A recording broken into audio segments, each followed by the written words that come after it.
Welcome to Shop Talk Live, Fine Woodworking's bi-weekly podcast. I'm here with Fine Woodworking's Tom McKenna. Hi. And Mike Pekovich. Tom, that was like depressing. Hey guys, yeah. Set the tone right there. No. I'm your host, Ben Strano. I'm Ben Strano. Do you want to redo that? No. I'm new at this. If you have any questions you'd like us to answer on the show, send them into shoptalk@taunton.com. Any links or articles we mention will be on this episode's show notes page, which can be found at shoptalklive.com. And if you're listening on your phone and you listen like in the podcast app or something like that, the links should be working. They were working, then they stopped working, but they're working again. There was a button I had to hit, or actually we had someone else hit it. So if you go to like the more info thing, links that we're talking about articles should be available in the more info little tab in your podcast viewer. The more info thing. I like that. Yeah, that's a technical name. That's high tech. The doobie-doo. All right. If you're watching on YouTube, please click that thumbs up button. Tom, you haven't been here for a while. Hi. Hey. It's been a while. You've been busy. A little bit. It's all good, though. In addition to the hands-on event down in Tampa, which we've been working hard putting together, that's happening February 1st through the 3rd. We've also rebuilt the Fine Woodworking membership program, and now we have something that we're calling Fine Woodworking Unlimited. Unlimited. Can we get an echo on that, baby? Yeah. Which is a really cool product that we've been talking about for a long time, and it brings together all of the product offerings that Fine Woodworking does. We've got a whole website, we've got a print product, so now there's going to be synergy finally between print and the web membership. And Synergy, wow. Baby, yeah. High tech. All right. So now it's a bundle package for $99 a year. You not only get the print subscription, but you get a membership that includes access to everything, including the digital archives, the complete illustrated guide to woodworking, and a bunch of other things. So that also basically gives you the video workshops, projects and plans, all the woodworking videos that we've got, which is like probably more than 900, it looks like. Wow. And we've got 55 video workshops. 56. By the time this comes out, it'll be 57, I think. Yeah. Video workshops, and those are like 10 episodes a piece. Yeah. So. And so it's, you'll also get the Methods of Work collection, which was a book series that we did a few years ago that has basically almost every tip that you want or ever need in your lifetime. Complete illustrated guides where those are like 10. Oh, yeah. That's like a 10-volume set or something. I mean, that's everything. I'll be honest with you. I didn't realize how in-depth the complete illustrated guides went. It's insane.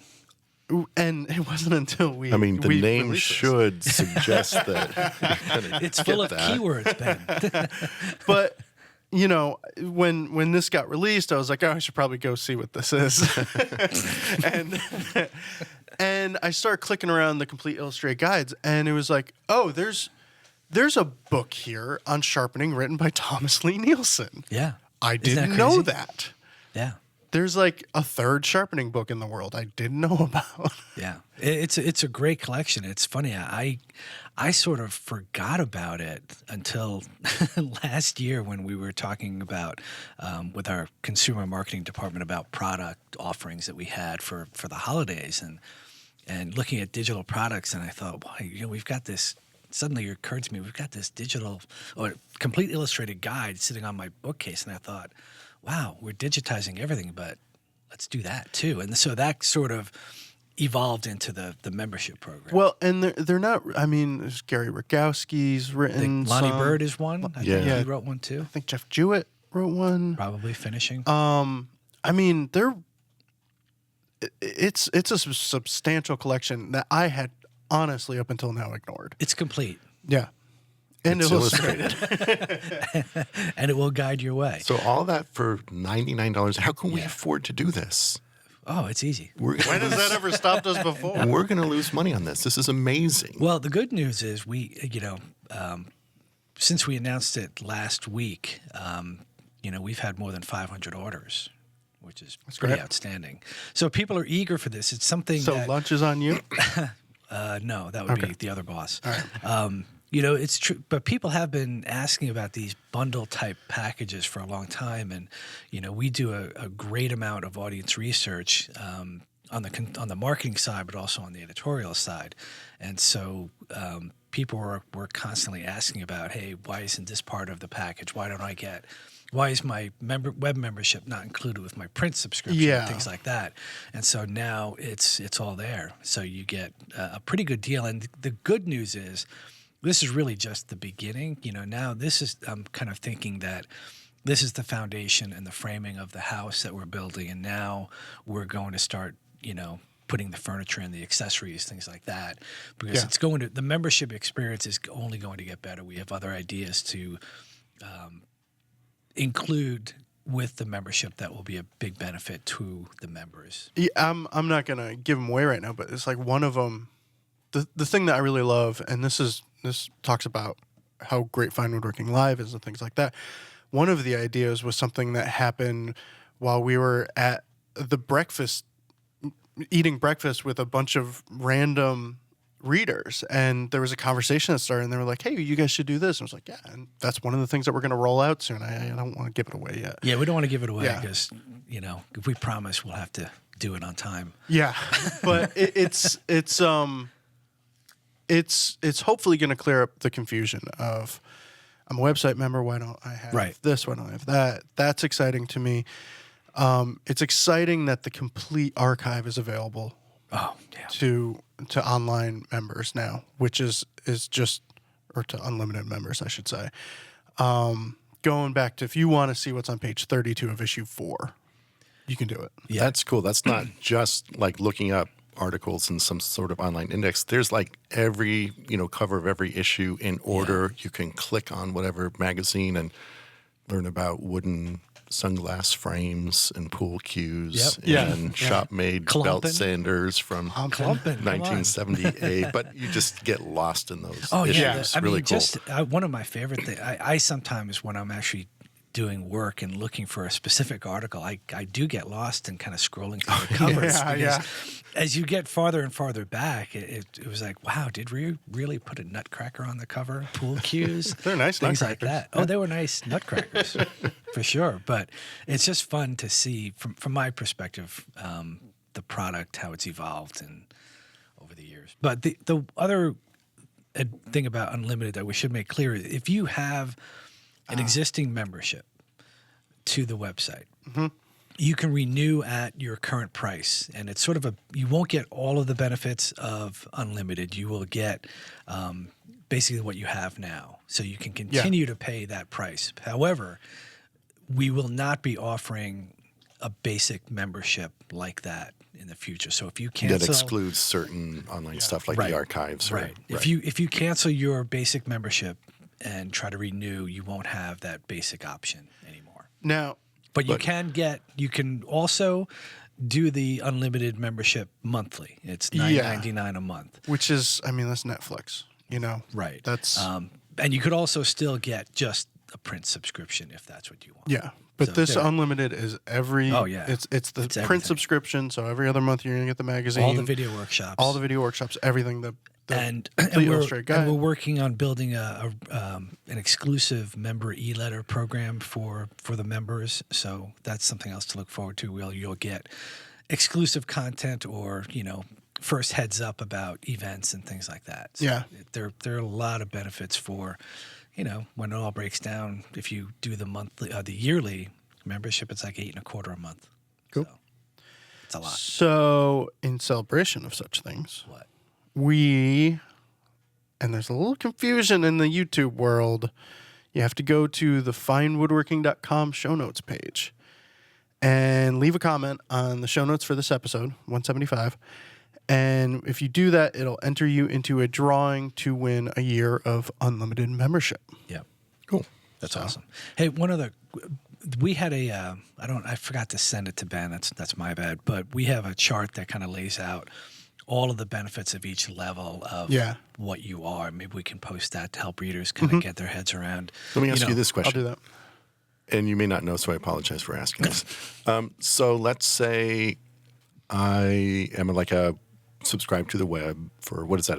That's a yearly thing that I'm subscribing to currently? Yeah. And It was then- monthly too. You could do a month. Okay, and then let's say that I currently subscribe to the print issue and I have 2 years left on my subscription. Oh man, So why now, are you doing this to him? how do I, and I want unlimited, but I'm already getting 2 years of magazines. Am I going to be able to? I think what you'll have to do, I don't know that we can accommodate that. Okay. I'm sure. It's just I don't know.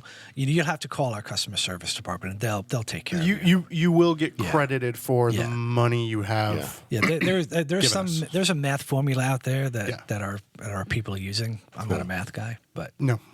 I'm sure that they'll allow you to upgrade. Yeah. They're not going to say no, right? I hope not. Not if you tell them not Someone's to. going to get fired if they say no. I feel the need to just make one note. Jeff is not here, so I keep looking at that camera over there and over here, and I'm all over the place, and that's why I'm looking at the camera creepily. Because I'm just making sure it's still recording because I'm super paranoid. All right. Is it recording? Are we on? It is. And do so you is this one. So like every 2 minutes, you're going to see me go, record. Well, it's funny. Since the last time I was here, you've really jazzed up your It's all Jeff. your stuff over there. They're like flashing lights. I feel like I'm on, getting ready to launch a space shuttle or something. We probably had the new recorder, but Jeff made this, because people don't know Jeff's a woodworker too. And he snuck into the shop and not snuck in, whatever. He made this little podium thing that the microphones are on and all that stuff. And it's in chaos right now, and Jeff is sweating and freaking out because I've messed up his room. Ben is touching his He stuff. touched it. He moved it. This morning he's like, "You're putting it all back, right?" You should post. I'm sure we have it somewhere from last year's. No, the year before. The first year we did live at Southbridge with the hardwood derby. Yeah. Jeff made an incredible car. Oh yeah. He turned the heaviest piece of wood I've ever seen. It was like some weird. Cocobolo? No, I don't It's know. so- What it was. I- yeah, I don't- It was I a don't know scrap what it of was. heavy, something. He turned it into a camera. Yes. So it was a turned camera, and it was the cameras that we use. It was a Panasonic P2 car. It was crazy. Yeah. So, So Jeff has some chops. and this is the one that Jeff will never listen to. This is the episode Jeff will never listen to because I have to edit it because I'm kind of behind right now. Oh, well. Plus, he also doesn't want to know that you touched his stuff. He knows, and he's not happy. All right, let's get on to some questions. Question number 1 is from Tom. I am building a credenza that will be 84 inches long. I almost said feet. Why do I do that? With solid walnut top and bottom. If the back is made of plywood, 1/2 inch or 3/4, is it okay to glue the back to the solid top and bottom pieces? Yes. All right, question number 2. Moving on. So, I mean, an 84-inch long credenza, that's a big piece of furniture. Yeah. That's a Mongo. I would. Actually, finish your question because this is really interesting. Or, before I was so rudely interrupted. Yeah. Or will differential wood movement cause this joint to fail? Yeah, and this was cool because I think that the longer question suggested that there is movement, slight movement along the length of boards as well as the width. Yeah. Like they said, it was almost zero. The full but question. Not. Yeah. Yeah. And that's really piqued my interest because the short answer is no, wood does not expand and contract along its length. Does it really not any? I'm going to say no. Like, would a scientist go, Well, I know, but it's one of those things where it might be, but you're better off assuming there's no movement. Yeah. because Just, it's easier. just however, certain sheet goods do move, like MDF. MDF That moves a lot. Yeah. That's amazingly movable. Why are you doing this to me? What? Yeah. Oh, MDF Yeah. will expand and contract. It Isn't that takes the in whole water. point of it? Well, I know That it'll it's like. stable, right? I know, but nope. So It's flat, but it's going to move. I think maybe once you get it, like let's say you're using it as a veneer substrate and it's edge glued and you have the veneer top, but it's probably not if going it's to sealed, move. it doesn't do anything. But like painted MDF panels in a like frame and panel door, it moves, man. Mike knows. He built the kitchen. It does. It's amazingly moving. So It's amazingly moving. I wouldn't worry about it this big case, basically all the grain is running along the length of the top and bottom, up and down the side. So that's all in the same orientation. You glue a piece of plywood, say you glue and screw it to a rabbet in the back, you're good. Nothing's going to happen. Mm-hmm. That's not a bad thing. Yeah. Not a bad and it will add a lot of strength Yes. and rigidity to the piece in general. Absolutely. Yeah, I mean, there's this notion of, everything needs to be solid wood. But dang, on a chest of drawers or something, a plywood back. And a lot of times, I mean, I actually rarely do it for clients because it's hard to, if you're selling yourself as like a craftsman and you do solid wood and traditional joinery, it's kind of hard to say, and there's going to be a plywood back. Yeah. It's like, but you know, what I have done is I'm not going to say I learned this from Chris Bexford because I probably didn't. I don't think he does this. But I have used like on say it's a cherry piece, I'll use cherry veneer plywood and frame it in so it looks like a frame and panel. Yeah. But it's glued solid to that frame. There's a hardwood frame around it. Oh, even putting like a divider in the middle with of a it? vertical divider That's frame. funny. Glue that sucker in. That thing is rock solid. It's That's just awesome. like a piece of plywood. I did the same thing on the cabinet on stand I built, I guess, a year and a half ago, maybe a year ago. You spent more time on the back than The back was incredible, but I had a piece of plywood, veneered plywood that I put in the back, glued it in place, and then I, just applied kind of a frame around the edges, and it was pretty nice. Yeah. And Matt Kenny, on his wall cabinets, he makes no apologies. He veneers plywood. yeah.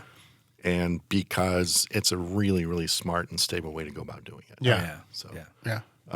Craig Thibodeau. Yes. Whose book? It's out. Oh, man. Have you seen Veneering. it? I haven't got it yet. Yeah. You know how like a lot of woodworking books like try to be all philosophical and tutti frutti and why you should woodwork and how you go about it and spending shop time wisely. Wait, whose books could be like that? That's a good book. But sometimes I just want to know about veneering wood. Mm-hmm. Craig Thibodeau has a book for you called Veneering, I think. Is that the title of it? He didn't even mess around with the title. No, it's like something the how and why of no. The how and why of But I veneering. mean, that's that brilliant. To me, that's that classic Taunton book where you want to dry wood, you want to chip carve, you want to do whatever, you want to learn about veneering. Buy this book, and it is going to be your resource. And Yeah. I mean, it can't come from a more qualified person. No. than And Craig here's the Thibodeau. thing. I was out there when Craig was, I guess, 3/4 of the way through the writing of the book and photographing it.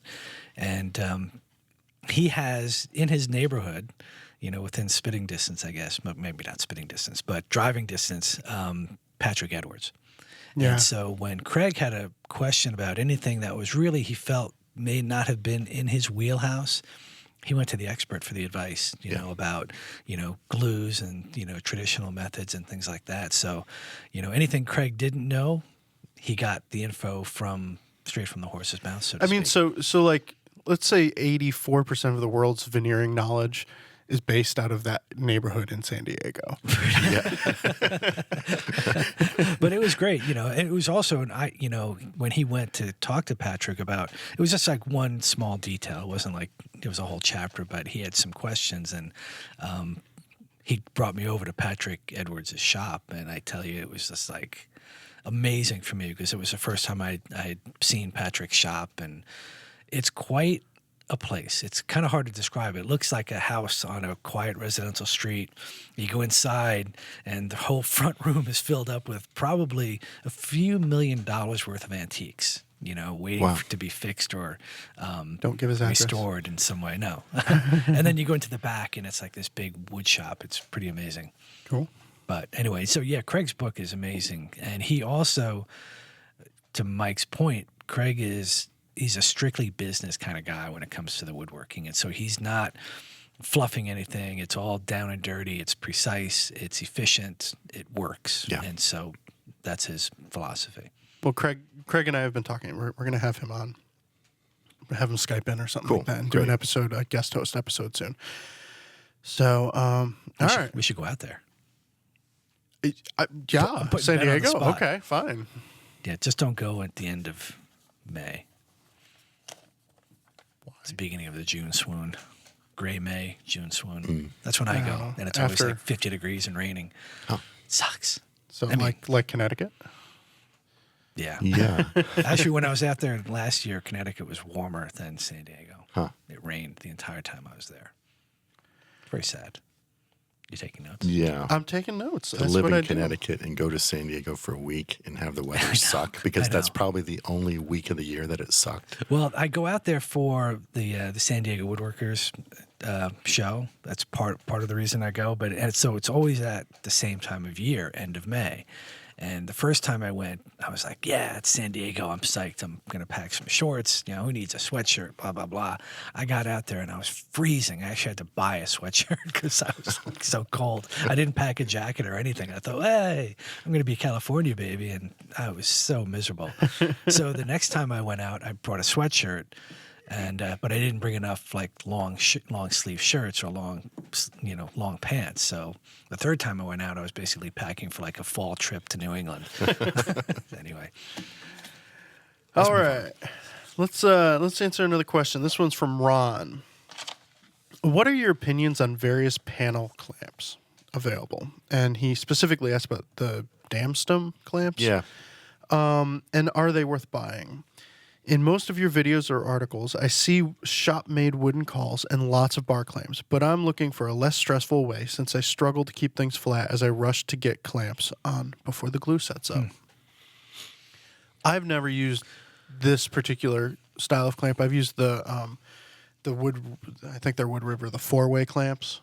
We have a couple of those With the down at notched shop. wooden cawls and the clamps on each end. Yeah, these Yeah. guys. A lot of times you just get the hardware and you just supply the wood yourself. Yeah. Yeah, I mean These are the the dam stems. dam stem is kind of the same, except there is no real downward pressure being applied by the crossbars as you tighten. Okay. I mean, you're just sort of manually with your hand pushing down as you tighten. Yeah. Both of those things are not really going to get you, I think, all the way where you want to go. Another system which we have in the shop and I really like, I used for years and years and years, is the Plano clamp Yeah. system. Cool thing Is about that the one that's like built into the wall? You have to hang it on the wall. You hang it onto the wall. So, I mean, it takes up no floor space in your shop, which is really cool. They're pricey. I think it's like around $400 plus to give you, I think maybe 3 uprights and a little channel piece that they hang from. And then you still need to, on a long panel, you still need to add clamps because to get the, to spread out the clamping pressure where you want. They actually, I think they do a good job of aligning your parts. But that said, I've switched to wood battens and bar clamps Yeah. because it's really hard to get downward pressure right over the joints on a panel glue up. And that's really what you want. Anything that's clamping from the sides, even if it's putting some downward pressure as you're clamping, it's really not translating 100% all the way across the board.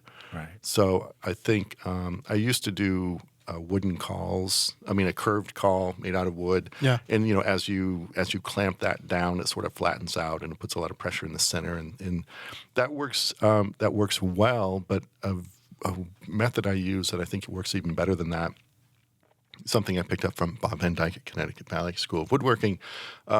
He uses business cards. I use wooden shims, and I just have straight clamping cawls, like 8-quarter maple cawls, probably 4 inches wide. So they're almost 2 inches by 4 inch maple cawls.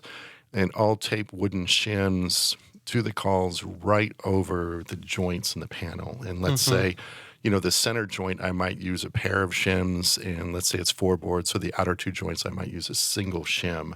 And you're basically creating a custom curved cawl with downward pressure right over your glue lines. So you've got 2 shims in the center, yeah.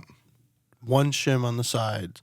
So it's you're able to dial in the amount of pressure. So if you've got 3 joints Yeah, in a glue up, you can exactly. Get them all level.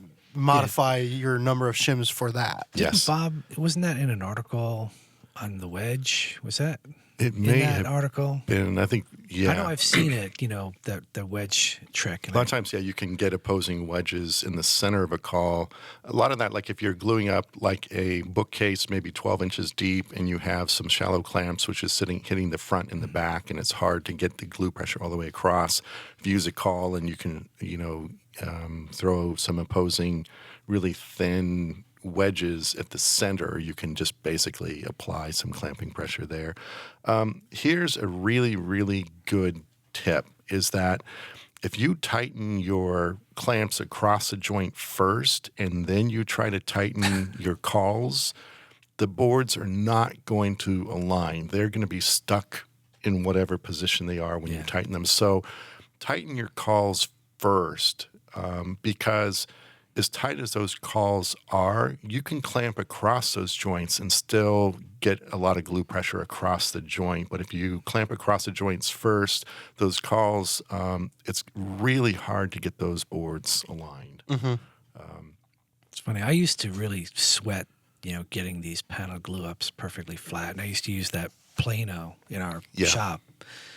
And I still, you still wind up cleaning up glue squeeze out. So I don't get stressed out about keeping the panels like totally flat. I do my best and I use cawls and stuff, but I know I'm going back to surface again. So as long as I'm, not completely out of alignment, and the cawls are what I use. I use wooden cawls, and I kind of tapered them a little bit on each end. So, and I use packing tape around them so the glue doesn't stick. Right, to them. that's a good idea. But yeah, I used to get really stressed out about panel glue ups because trying to get the cawls on, and when things would get out of alignment, I'd be like, I got to take all the clamps off and redo it, and then things jam up. And now it's I'm like, all right, I messed up a little bit over here. It'll be fine as long as it's not kind of making a sleigh bed on me. I'm pretty happy. I think the thing that I used to do is I would try and I mostly just have bar clamps. I would try and like balance the panel glue up on the balanced bar clamp on top of my bench. Sure. Yes. As opposed to having cawls under the glue up that raises everything up, that lets you slide the bar clamps in wherever you want them. And the more shops I go to, the more I see 2 big 4x4 beams or something like that. Bench horses. Yep. To raise that glue up and be able to slide the clamps wherever you need them. So you've got these bench horses, you call them. You've got these bench horses. They're sitting there, and then you've got your clamps all spread out along the bench, and They're then already you start set up to the right length. Exactly. Because you practiced it. You're chill. Glue. Do not rush the glue off. Yeah, Just don't rush. Prep. Really make sure your edges are jointed, really square. Make sure it's all going to come together before you get glue on stuff. And make sure that the clamps don't jam up on you. Yeah. Of all the glue ups, I mean, I think if you prepare well, of all the glue ups, a panel glue up is the least likely to go wrong on you. If your prep is good, yes, you're exactly right. So it's like you can stack the odds in your favor on panel glue ups. Everything else, you're screwed. Yes. But, yeah. No, yes. It's hard to reverse something. Yeah. Actually, for me, my evolution was kind of the opposite of yours, Tom, in that when I would do big like panel glue ups, like in college when I was learning woodworking, it was just assumed I was going to take these panels to someone's wide belt drum sander and sand them down. And if I lost 1/8 of an inch, who cares? Yeah. When I started getting into hand planing, and it's sort of like your first time hand planing a glued up panel will really inform your next panel glue up and how close you try to get that. That's true. I mean, I used to think that a really good panel glue up for me, honestly, like if there was any, within a 64th of an inch, I didn't want any sort of offset greater than a 64th. That's pretty good. If you can feel it, no big deal. Now, the good glue up for me is if when I take my scraper to kind of scrape the glue line once it's dry, I should be able to scrape that joint flush with a card scraper without even pulling out a hand plane to, really flatten that. That's ideal. Well, yeah. Yeah, yeah. But I aim for perfection. but That's I'm not ideal. But I'm not aiming for within a 64th. I'm Yeah. really kind of aiming for perfect. It's Yeah. like when you take the scraper to scrape the glue off, if the glue comes off both edges, Yeah. You're good. otherwise, if you're not flush, there's that little pool along one edge, Along one and side. you're like, But yeah, don't I'm keep screwed. scraping until you get rid of that, because now you just have a trough at every glue line. Right. Yeah, Like that first scrape, that's exactly right. That's kind of my indicator of how well I've done. I'll scrape until I get one edge of that glue up to wood. okay, And then if there's glue on the other side, okay, that's just where you missed it. You may be able to get that with a scraper, but I'm going to start scraping across the entire surface, probably at a 45-degree angle. Mm-hmm. And if it's still not, then I'll get a hand plane scrape, sort of 45, and yeah, with it. So Yeah. What I do, I haven't built anything really large, wide, but when I have, I built a couple cabinets a few years ago for my daughter, and the way I did the glue up is I glued them up in sections and then flattened those. Yeah. And then that's that one glue line from when I was putting the whole thing together. I don't have That's when time I was for that. really dialing it in to make sure, oh my gosh, this is it. And we're going. I think I did have a little bit of an undulation on one of them, that's not a bad way to go. but it's it's kind of what I'm limited to in Yeah. my shop. that's the smart way of going. If you have to get to that point, Well, it's also less stressful, when Yeah. you have two glue lines versus like 3 or 4 or 6. For me, it's all about reducing stress. yeah. And it works for Yeah. me with the equipment I have. Anyway, I've done a glue up where it was like, that panel glue up, that just didn't work. Okay, saw right through the joint. that's true. You can Yes. always redo it. It's like always you redo could, a all right, I just yeah. lost an eighth of an inch of width, but Yeah. whatever. You can't cut apart a table, right? Yeah. Well, I guess you could. All right, now let's move on to our all-time favorite tools of all time for this week. I thought And we were doing smooth. You do that because we were supposed to do smooth move, and then I screwed up and I kept tool on the script, and you're like, oh. So, do you want to go first? Nah, I'll go. I'm Yeah, just go being ahead. difficult. But yeah, go ahead. I know when you're being difficult. Mine is going to be the piece de resistance. All right. That's Irish for the best. What you got? I had to give moment for crickets. Mine is just my little sharpening stone holder, and it's a riff on. Okay, so Woodsmith shop, Don something, the guy. Pesci? That's Or what I Pesci? thought. Penske was. I want to say Pesky from Seinfeld, but it's not that. No. He did a riff on Bob Van Dyke's sharpening stone holder. Posted it to Instagram, and he, posted the picture and said, "Hey, I saw Bob Van Dyke sharpening stone holder, and this is my take on it." And he left an area for the stones to be held on the top. And I saw that. I said, "Wow, That's cool. well, I can one up that." And mine is just it's a simple little box with 3 little nooks in there, if you will. And the top, the edges are raised up on it, so the stone just sits in there, and that's what holds it while I'm sharpening.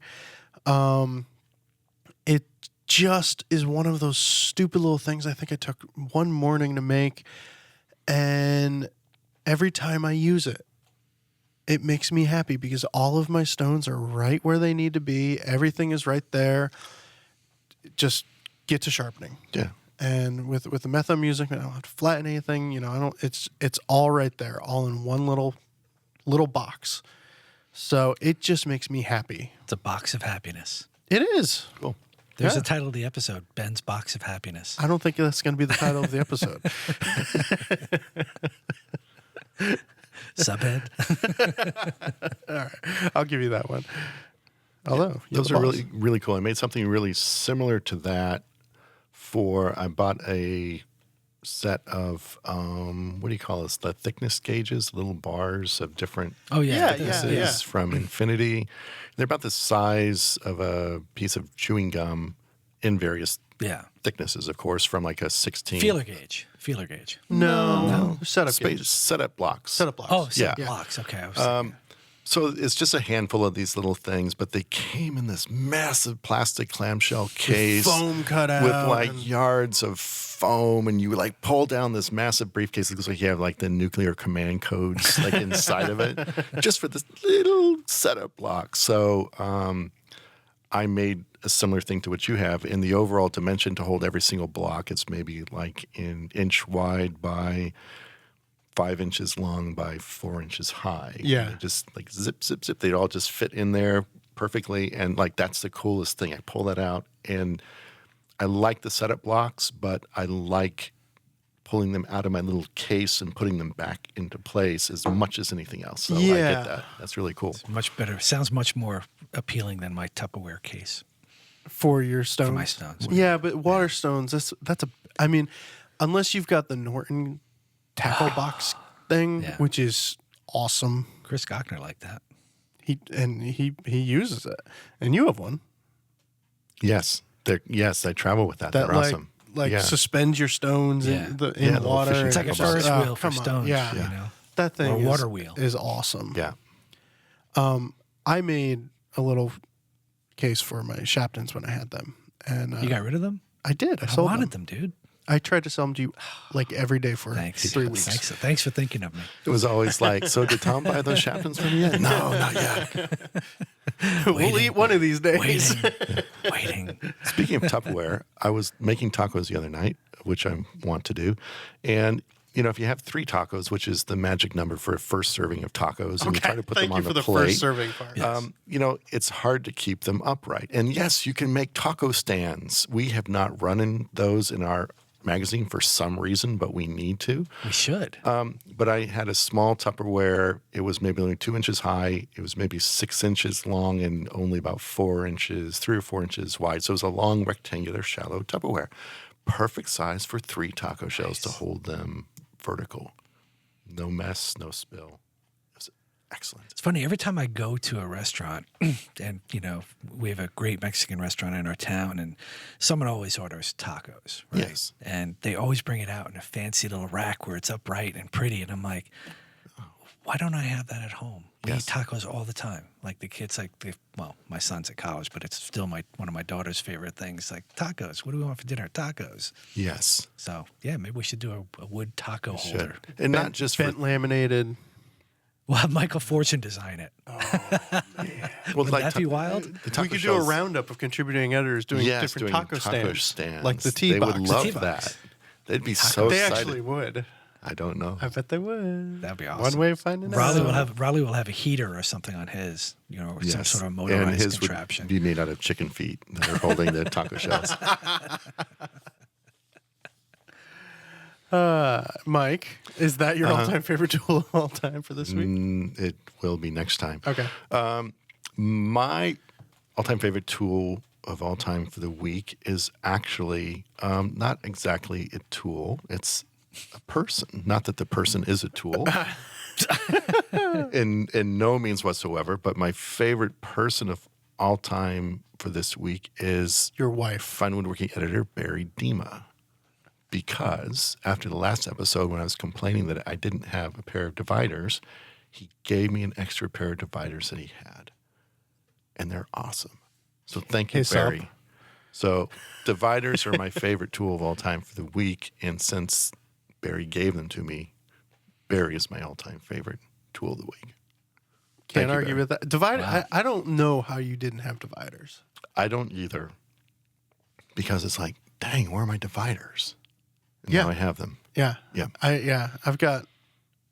I'm on the verge of a divider issue. Where I have too many. Okay.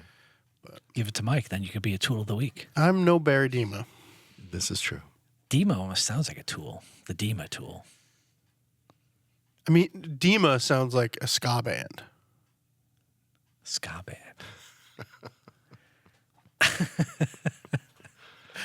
Hey, Barry.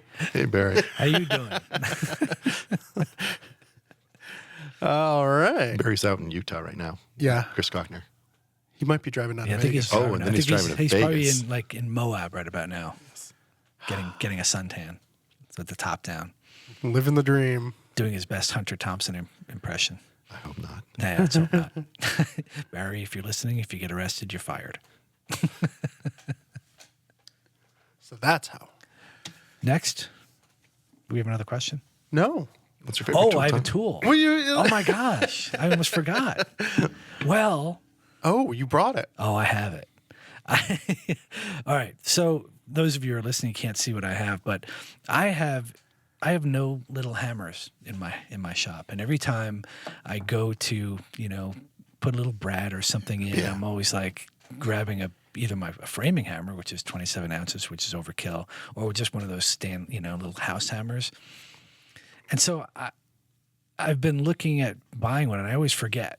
Till I need it. Yes. I never Yeah. think about it when I'm at like Woodcraft or looking at online catalogs. So I was cleaning out a section of the shop just this week, and I came across this little beat up tiny hammer, and I fell in love. And you stole it. I stole it. I don't even know how long it's been in there. It was buried among a bunch of other junk. And so I am going to have some fun. I'm going to clean up the head, kind of flatten. I don't know how I'll do it. I may mess it up, but I want to flatten the face a little bit. You won't to flatten make it too more- much. You want Not to too dome it a much. little. It's a little beat up. It But yeah, clean it's it like up. chipped on the end there. Make a new handle, and now Yeah. I've got a little tack hammer. Yeah. So Yeah. I am like so excited, and plus I get to make something out of wood to go with it. So And you get to play with your spoke shave, which is another of your all-time favorite tools of all time. yes, thank you, Bob Van Dyke, for pointing that out. By the Yeah. way, because he's the one that turned me on to that spoke shave. Yeah. Yeah. Not a lot of things cooler than a small hammer. And that is like at the flea markets when I'm looking for anything, not any more number 4s or number 5s, please. Or Stanley 78 rabbit planes. It's like, no more. Oh, Stanley 78 But- rabbit planes are like Yeah. everywhere. But everyone, you need to own at least one. However, a small hammer, there's no limit. Yeah. I know. I saw it and I said, "Yeah, I'll just pitch it." And then I thought, wait, no, it's kind of cool looking. I don't know it's probably just some generic hammer that someone bought at a tag sale. Yeah, but it's from like the 30s when all the hammers were great. It just feels great. Yeah. Don't swing it if you want to. Oh, The head's not attached, but it's just like But that is an elegant handle. It's very slender. I know, and I thought about trying to repair it, but I think it's a little worn. So I'll just make I'll use that as the pattern. Yeah, right. Repeat it, and then I think redo it. there's there's too many wedges As have been jammed in this head. Ben had pointed out to me just this past week, I have a lot of wood, so I'm you gonna have sacrifice. a hoarding issue. It turns out. I'm going to sacrifice. Well, the problem is I kept some of the wood in our wood shop here, and I have a stash at home. Wait, and I you have forgot. more at home? Yeah, I forgot about what I had here. So now my wife is a little upset at me. Well, good luck with that. Anyway, All right. So it's my little hammer. Nice. And I can't wait to use it. All right. Well, we're going to take a quick break. And when we come back, we've got a question about Garrett Hack's hunt board that Tom is probably going to tell funny stories about because he shot that, right? Yes. All right. So don't let us down. Not to the funny stories. Okay.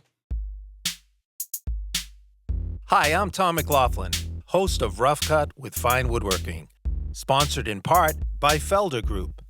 Season 8 is now airing on PBS and brings unusual, unique design inspiration and easy-to-follow project instruction to woodworkers at every skill level.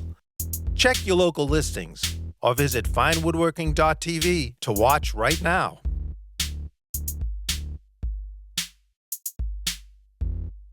Hello, podcast listeners. I'm Steve Aiken, the editor of Fine Gardening Magazine. And I'm Danielle Sherry. I'm the senior editor at Fine Gardening. And since you obviously have excellent taste in podcasts, we'd like to suggest another one you might like. It's called Let's Argue About Plants. The podcast for people who love plants. Just not always the same ones. Subscribe today for great plant recommendations and expert opinions on what will make your garden special. You'll find Let's Argue About Plants on iTunes or wherever you get your podcasts.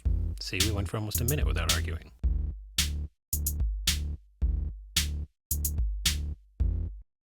And Tom is still staring at his hammer. No, I'm just trying. I'm looking at the geometry of the face. How I'm gonna grind, and what kind of. Making a hammer handle is an art. Yes. I have a little hammer that I made a handle for, and I need to do it again because it sucks. You know, it's really cool. It's the only time where you're riving wood and you end up with like a little banana-shaped piece, which is almost always, no, that's really bad. You need really straight grain for, you know, drawer stretchers or spindles or something like that. But a little banana-shaped ribbon piece of wood, you orient that just right, and that becomes like a really cool handle for a hammer. I used to have a framing hammer that had kind of a curve to it. Yeah. And it was really good for driving until, well, I think someone stole it from the job site. But it's funny it's that you mentioned riving because it's exactly how I was planning to make this. I've got a bunch of scrap woods, and I was just going to go, give it a split and see where it goes, and then just shape and that's and your have handle. some fun. Yep. Well, speaking of riving hammer handles, I'm going to keep holding my hammer. question from Craig. I am going to build Garrett Hack's hunt board from 187. One thing I am unsure of is how to attach the drawer runners. The only thing shown in the text and plan is that they are tenoned at the front to the rails, with no mention of the back. They can't be mortised into the back panel like the kickers due to the assembly order, and simply gluing them into the sides would lead to cross-grain gluing situations. I've thought of a couple ways of attaching them, one being sitting on cleats attached to the case back or screwed into the side partitions with elongated holes. Do you guys have any thoughts or know how Garrett secured these pieces? We do before we tell you, because Tom's going to tell you. Both of those solutions, It'll work. they're great. Yeah. There you go. I think the cleats might be a little How more are you- fussy. how Trying are to get you gonna- that, yeah. get that, it's more work, but I would certainly. I don't know how you would attach them to the back. The cleats? Well, if it's already assembled and you're throwing the dividers in there or the runners in there when the back is already in place. You could mortise the just- cleat and, Yeah, and I would tenon the runner. Pocket hole. And Mike takes a swing at me. Duck. You want the hammer, Mike? The head falls off. Just be careful. No, I think that those solutions would be good. It's funny with that. When I saw the question, I was like, boy, I think Garrett, someone asked that question a while ago, and I could have sworn that Garrett had answered it. So I did a bunch of digging. So Garrett did answer it. But the funny thing is, while I was digging, looking at photos, because I thought, boy, maybe I know I photographed it, or I thought I did, and maybe we just didn't publish the photo. But while I was digging for a photo, I came across Garrett is so much fun to work with, and this was an outtake that Ben put up, and it personifies Garrett in his shop. He is just so damn happy. Can I say damn? You're the boss. Working in his little Vermont shop. And, he's such a fun person to work with.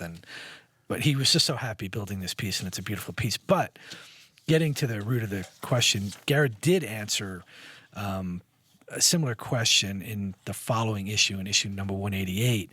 In the letter section, he talked about how he attached the runners.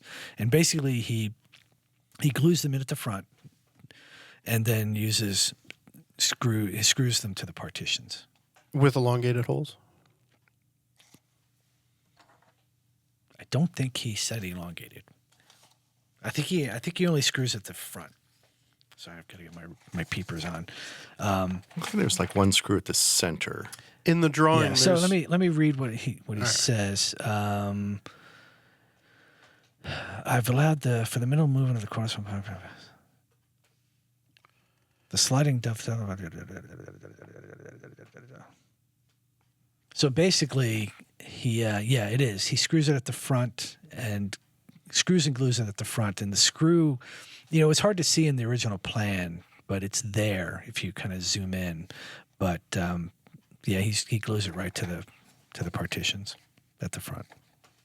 So the partitions can still move, and they won't do any damage as they move. Yeah, the main challenge is that you've got this drawer runner going across the grain, so that's not moving along its length, but the grain you're attaching to is running vertically, so that is moving. So it's one of those basic concepts of how do I attach something here that still allows the wood movement in the direction it wants to move. Yeah. And there are a lot of ways to go about doing it. And I think that is part of the challenge of woodworking, is that you can read and watch YouTube as much as you want, and that's not a bad thing. I mean, I think learning about the craft is really important, but at a certain point, you got to get in your shop and you got to make stuff. And you got to make mistakes. And you got to figure it out. Yeah. And obviously, the more knowledge you have in terms of understanding wood movement and the challenge at hand, you kind of need to know what problem you need to solve.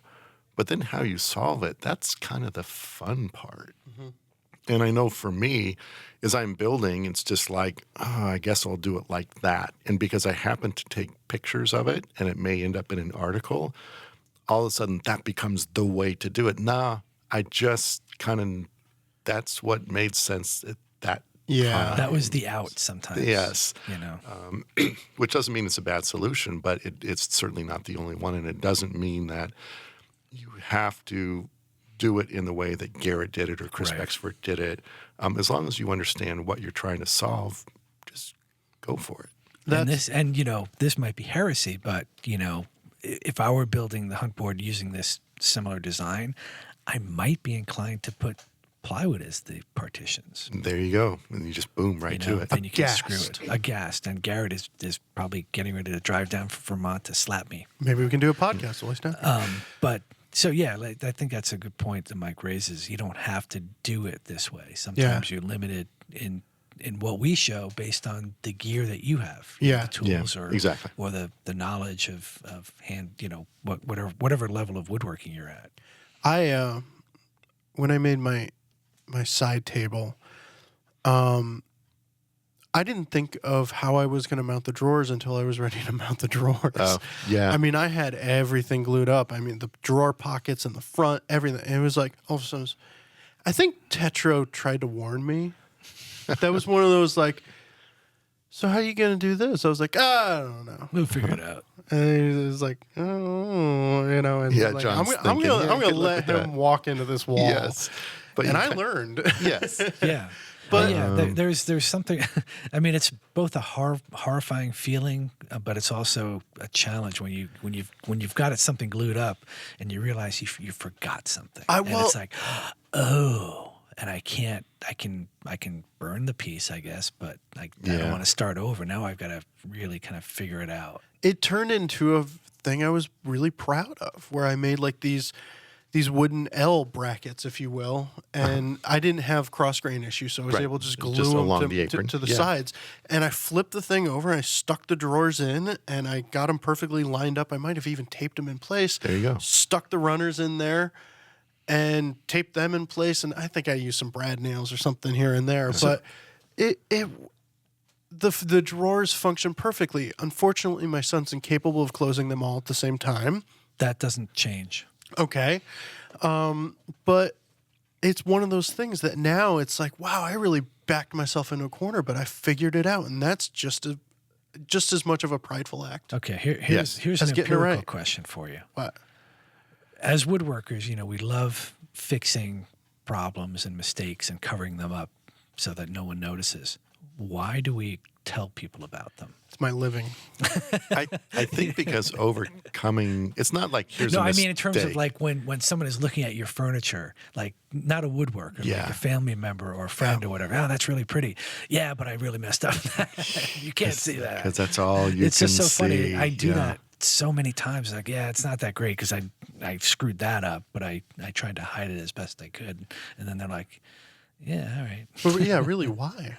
It's funny. It's just, and I know I'm not the only one who does it. Woodworking is like golf in that the whole process is really just an accumulation of errors. Yeah, got to get to the hole somehow. So I've used a driver in the rough. I don't care. Whatever, by any means necessary. You don't do that anymore, Mike. Well, right? I mean, a lot of it, that is that learning process. Oh, crap, here I am. I didn't think of it. How do I address this now? And then so that's one type of problem solving, which is hugely important. yeah. And then you build a second table and you said, you know what, I didn't think about it then and I had to do that. What if I think about it now?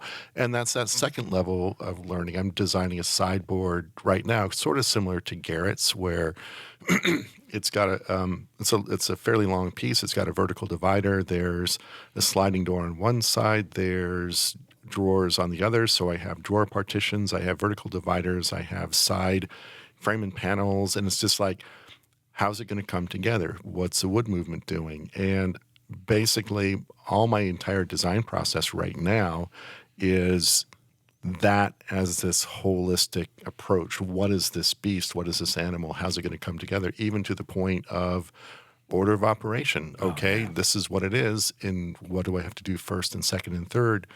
What corners am I going to build myself into? And how do I address those? And maybe if I use this joint instead of this joint, the order of operation changes and it makes that one glue up. Instead of one nasty glue up, it's now 3 easier glue ups. And that's that whole, and you know, that's like when my wife says, "Oh, what are you thinking about?" Everything. It's like, I can't tell you. I'm just working on a piece of furniture right now. Yeah. So, Sometimes it's funny because, we sell project plans, but the real challenge is I know there's a lot of technique in terms of machine skills and hand skills in building furniture, but a lot of times, when we do project articles, we really focus on the step-by-step of the glue up. yeah. Because that's where everything can go wrong. Yeah. If you mess up a sequence, it's like, oh man, I forgot to do that. Now I'm screwed. I can't fix that. What do I do now? Well, and I mean, order of operations for me, a lot of times that gets figured out in SketchUp. Yeah. Because I'm one of those guys who I do SketchUp the joinery, and it might be just because it's like the first time you're building it. Yes, it is. Yeah. And all of a sudden you see yourself, oh, I need to haunch this tenon or something like that. Right. And then oh, when I build this, I need to haunch the tenon before I get to this part. Yep. And a lot of times when I don't do a SketchUp like that table, I didn't think about all of the elements. Sure. And I think if I had used something like Steve Latta's side table as the foundation for my design, that would have solved that problem too. Yeah. So using a known thing, there's so many. a good way of just so many pitfalls to think about as you get more complex in what you're building. There are always sequences, and if you're a hobbyist, oftentimes you've got one shot. You're not typically making like a line of furniture to sell for clients. It's like, I'm going to build one piece. I have to nail it because this is all the good wood I've got. Yeah. A long, long time ago, you and I got into a conversation about building a bunch of stuff, and you had said, don't build 4 chairs at the same time. Build one, then build another. I don't think I said that. Really? Well, because you had said that you're going to learn, you're going to make mistakes on the first one that you won't make on the second. Yeah, that's good advice. And the third. I'd say and the fourth. if you're going one, to build then 4, build 1, and then build a set. A set based on that. Yeah. Yeah. But yeah. Yeah, sounds smart. That sounds like That something is. I'd say. I'll take credit for saying that. I have no recollection. Whatever. So, but the other thing is like you said, well, if I would have followed Steve Latta's plan on his little table, it would have ended up correct. And yeah, that's true. And here's the downside to actually knowing things is that you can, without really realizing it, you start to work yourself into corners like, oh, well, that's the correct way to make a table. Now, every single table you make is going to have 4 legs, 3 aprons, and 2 drawer stretchers and a drawer with sidewinders. And it's like, well, that's a really good way to make that table, but what if you don't want a table to look like that? Yeah. So, but if you have it locked in, well, I know how to make a table, it sort of unintentionally locks you in design-wise into a specific type of table. And then you have to break out of that. Mm-hmm. So there's no answer. Well, the answer is your designs expand and your skills expand and things change. Don't Yeah. I mean, it's a really long path. yeah, it is. I mean, I want it I think now. about how, the idea that Garrett, going back to Garrett, was he built a simple table with tapered legs, really kind of a nice little side table, bedside table, but he did a spin out drawer, and it changes that whole dynamic of building a table with that type of drawer changes the whole interior. It changes everything that it's like you look at like the Steve Latta model and then go to Garrett and it's like, it's all off. I mean, the basic joinery is the same in terms of, mortise and tenons for the legs and aprons, but that interior design and the pivoting point, it's all new. It's like science, Or you learn how to make a little shaker table with tapered legs. And you do that by starting with square legs, do all your joinery, then you cut a taper and you have it stop at the bottom of the apron. Really nice. But then someone like Garrett says, I don't want that flat at the top of the leg. I want that taper to extend from the bottom all the way to the top of the leg.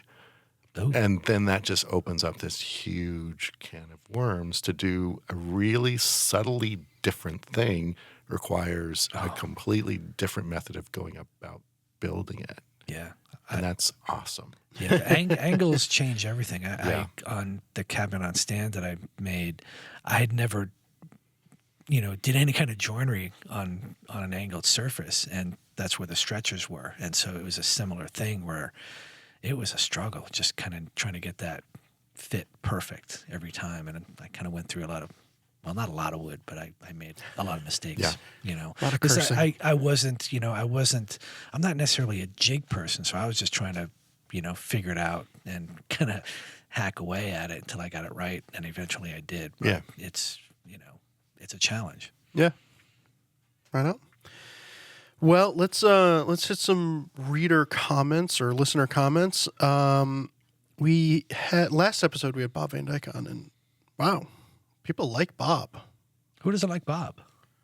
I don't know, but Bob's awesome. He has a great open house. He's got cheeseburgers at his open house. Absolutely. And a great tool auction. Yes. Well, not auction, but a tool sale. Yes. The best local tool sale I'm aware of. I agree. Yeah. It's actually the only one I know of. I don't know any other places that have that kind of a tool sale except for yard sales. It turns out Hyperkitten lives like right down the road, though, so that's awesome. That means nothing big to time me. Vintage tool vendor, Hyperkitten. Oh. Josh. So we don't have to pay shipping. We'll just go Hyperkitten stuff. Oh, does he sell stuff? Yeah. Does he have a shop? He has a like his personal workshop. No, he doesn't have not a but storefront. He has a website. Oh, does he? And Don't say it on the air because I want to go check it out. I think it's hyperkitten.com. No. All right. Got till Friday. Does he have any little hammers that need new handles? Probably. He might have little handles that need a hammer. I don't know. Great hammer. Let's see. From Mark Barabbas on the website for question number 2. Mike, I don't think this is directed towards you. It was the question asker. Yep. About veneering. He says, apply a generous coat of Type on 3 with a paint roller to both substrate and the veneer. Wait for both surfaces to almost dry. Using a hot iron, press the two surfaces together. The heat will activate the adhesive. This is further described in Mike Burton's book, Woodworker's Guide to Veneering and Inlay. Mario Rodriguez wrote an article on that for us many, many years ago. And he followed that up with another article on fixing veneers that had been applied with PVA glue and iron. So yeah, we'll find both. That was, try it on the sample board. That was a while ago. That was like what, 99 maybe? Yeah, 2000. it was one of the, and I remember, I was fairly new to the Woodworking magazine. I remember it was like such a big controversy that Mario was doing that. And like, that's crazy. And then people were writing in saying, that's crazy. Don't I think the issue was either bubbles in the process, how do you get rid of them? Or it could be delamination or bubbles after the fact. Yeah. How do you deal with that? I think weren't there a bunch of Q&A, like people had written in with questions, and I remember there was some sort of a Q&A follow-up by Mario. Maybe I'm not remembering correctly, but it was quite the controversy. Yep. All right. And as controversies go. Yeah, exactly. That's huge. Yes. Don't do that. From Good Grief Garage, it was great getting to know Bob a little better. I also want to thank Ben for the helpful notes he posts for every episode. Thank you for thanking me. And thanks to Mike for all the love and work he put into his new book. Right on. My pleasure. And then via iTunes, we only had one this week, so I have to read this one. I did not do this on purpose. Great show, guys. Ben, you may be the novice, but you make the show 5 stars. Much appreciated. I normally don't read things like that. It's my only option today. Leave some space for crickets. I agree with the 5 stars. I don't necessarily agree that you're a novice. I don't think you... I try and represent the novice. Okay. That said, YouTube, sometimes I ask questions I do know the answers to. You're playing the role of the novice. I'm trying to do a service to the listener. Yes. That's why I act stupid. Yeah, that's it. Here's my next smooth move. Upside down hammerhead. All right. Any recommendations? iTunes, Apple Music. I'm a late adapter on everything digital. I've been screaming this for years, man. Okay, well, now it's finally getting to the point All where right. it's valid. I don't care what it is. I mean, there's a lot of different music streaming device things. Apple Music is the most fair to the artists. Yeah, it is the crack of music, I think. Free, 3-month free trial. It's like, yeah, and you can just like not do this. It's like, yeah, I'm going to stop now that I've assembled an entire library of music for free. No, it's cool. I mean, I've downloaded probably, 20 albums, all the old stuff that I liked that I just couldn't repurchase, and all the new stuff that it's like, that's cool. I like that song. I'm not going to pull the trigger and spend $9.99 on an album. I was like, boom, it's all there. Yeah. That's I brilliant. always vowed to, if I really like something, then if I listen to it a lot, then I'll go buy the CD too. Okay. Just to That's good. The reward the artiste. yes. If it's a total scam and the artists are getting burned on this just for my pleasure, I apologize. No, it is the most fair. That as far as I know, it's the most fair. Okay. Well, I probably use the least YouTube fair. comments? I use Amazon Prime. For my I don't music. know. Cool. I don't know. I'm an Apple nut, so whatever. And it's funny, it's allowed me to go back and revisit some like albums that I had when I was like in high school. Yeah. And it's like, I never bought the CD versions of them. So, Right. because I was like, I don't really want to I don't want to buy another Foghat. Did you throw CD. away your Foghat cassettes now? No, I still have Foghat Live. When I was cleaning out my basement, I came across my album collection, and I have the original Foghat Live album cover, which was kind of cool. Like you could flip it around. I don't want to. Yeah, you should stop. We're going into the swamp. I used to have a fog hat. It was a baseball cap with just the word fog on it. All right, we got 2 minutes left on that card, and Jeff is not here to put another card in, so I am going to wrap this up. That's all for this episode of Shop Talk Live. We'd like to... Oh, then we don't have a sponsor to thank. Oh, sorry. Crossing that out. I didn't say outro this time. If you have questions you'd like us to answer on the show, send them into shoptalk@taunton.com. If you're watching on YouTube, please click that thumbs up button. We'll be back in 2 weeks with another episode. Thanks for listening.